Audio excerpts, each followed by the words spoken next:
Gratitude is healthy living. Gratitude and practicing gratitude, not just saying I'm gonna be more positive or I'm gonna be more thankful, actually doing something.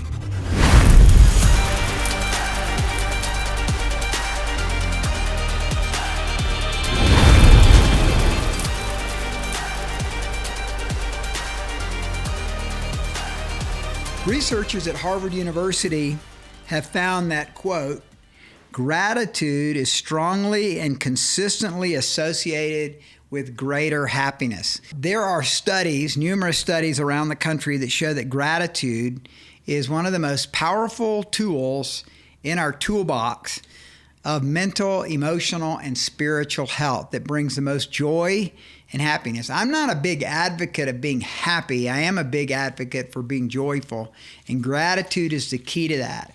And so in Habit 6, I want to talk about practicing gratitude. Now, those two words are really important brought together. It's not an attitude of gratitude, it's practicing gratitude. And hopefully, by the time I'm done here, you'll have an idea of what I do in this chapter about gratitude, because it's more than just an attitude. It's actually practicing gratitude. And the word gratitude comes from the word gratia, which is where we get the word grace. And the biblical meaning of grace is the idea of unmerited favor. In other words, you receiving more than what you deserve. And so when I talk about practicing gratitude, I'm speaking of being able to look at a situation or a person or a circumstance that you're going through and be able to have a positive look at that, a purposeful view of that affects your whole body. It affects everything in you. It's bringing favor even to an unfavorable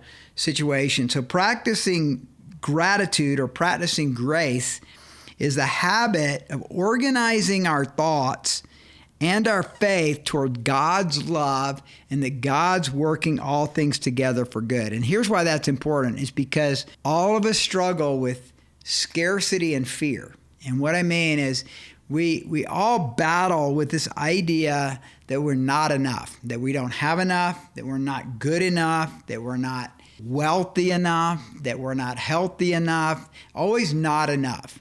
And so there's this scarcity and fear that we are inundated with here in our culture that creates this sense of foreboding, this sense of fear in our lives. The only way to combat that is to begin to practice gratitude and to be thankful for what we have been given. Because when I do my counseling and I'm pastoring people all the time and talking to them, the overwhelming sense that I get is not enough. If I was to say, what's the theme that comes through in counseling and trying to help people, how to develop leaders, all those aspects that go with coaching people, it's not enough. People feel like they're not thin enough. People think that they're not smart enough. People feel that they're not athletic enough, or they're not they haven't had enough opportunities, or they wish their parents were different. Whatever it is, there's this scarcity and this fear over them. And what I want to challenge you in this habit is practice gratitude. Practice gratitude. And so one of the best examples is Paul, who's in prison. Can you imagine? He's in a Roman prison, and I've been to a Roman prison in Rome. It was about 5 by 5 feet, about 25 square feet, with a hole in the top where they would drop the prisoner and they would drop food in the slums of Rome. But he's writing to the Philippians, and he writes the most joyful letter of the entire Bible while he's in a Roman prison. Only 104 verses. And in those 104 verses, he mentions thankfulness, he mentions rejoicing, he mentions gratitude over 20 times. And it's just amazing. And probably the key verse that I think sums up the book of Philippians is Philippians 4, 6 through 9. Be anxious for nothing, but in all things, by prayer and supplication, with thanksgiving, let your requests be made known unto God. And the peace of God, which surpasses all understanding, will guard your heart and mind in Christ Jesus. But it doesn't stop there. He then says, finally, brethren, whatever things are true, whatever things are noble, whatever things are just, whatever things are pure, whatever things are lovely, whatever things are of good report, if there's any virtue, if there's anything praiseworthy, anything, meditate on these things, and the things that you've learned and received and heard in me, do those things, and the God of peace shall be with you. You see what's happening here? Paul is saying to the Philippians, which are under intense persecution, under intense pressure at that time. Here's Paul writing, intense pressure, intense persecution, being in a prison in Rome. He's saying, look, I'm renewing my mind and I'm practicing gratitude in my life. And that's what gives me my joy. That's why I'm thankful. That's why I'm surviving all of this. But men and women, it's more than an attitude. It's actually practicing gratitude. So attitude is a mental state, but I talk about attitude here as an action. I want to see an action of practicing gratitude in our lives. And so it's funny because in the psychological world, they're discovering exactly the same thing. And in the studies on gratitude, we're seeing more and more that life coaches, even classes are being taught at secular universities on practicing gratitude.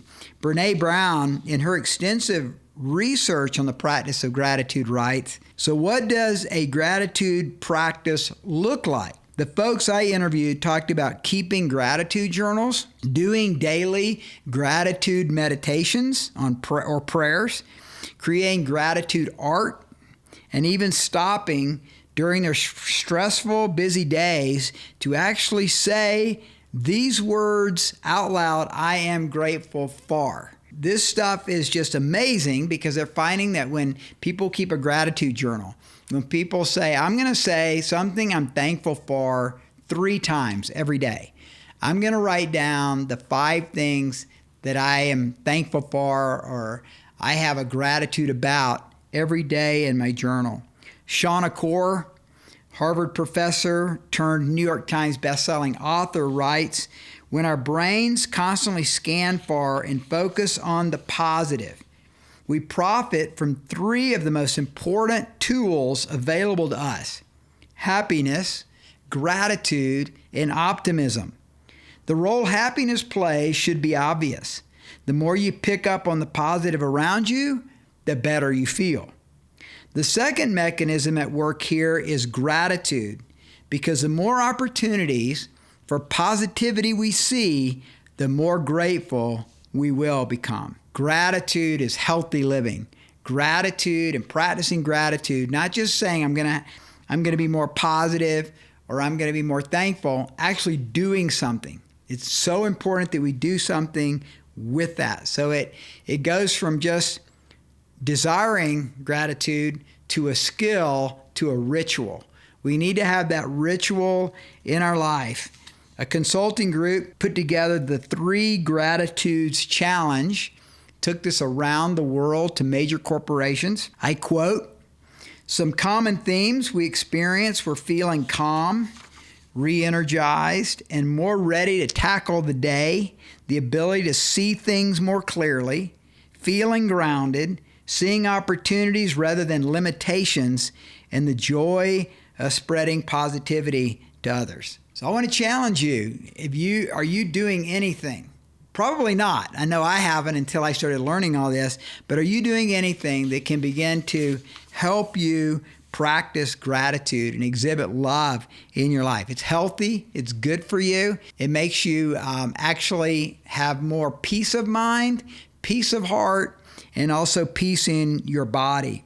This is very interesting. The practice of gratitude creates more antibodies that fight disease in your body. The practice of gratitude improves immune function. The practice of gratitude reduces stress hormones and increases the ratios of helper suppressor T cells, a key element to your healthy immune system. Dr. Louis Gottschalk, a psychiatrist at the University of California, Irvine, believes that, quote, spiritual faith and an attitude of gratitude and gratitude practices helps people lead more hopeful lives and less stress. So I encourage you, start practicing gratitude. You know, you're keeping a journal right now. If you're going through these habits with me, start having a place in your journal where you write down a good place to start. 3 things. What are 3 things that you're thankful for today? And try to do that every day. And watch what God will do. Watch how God will begin to give you a more positive mental attitude, how God will give you miracles in your thinking that will stretch you out into new areas of living that you never thought were possible.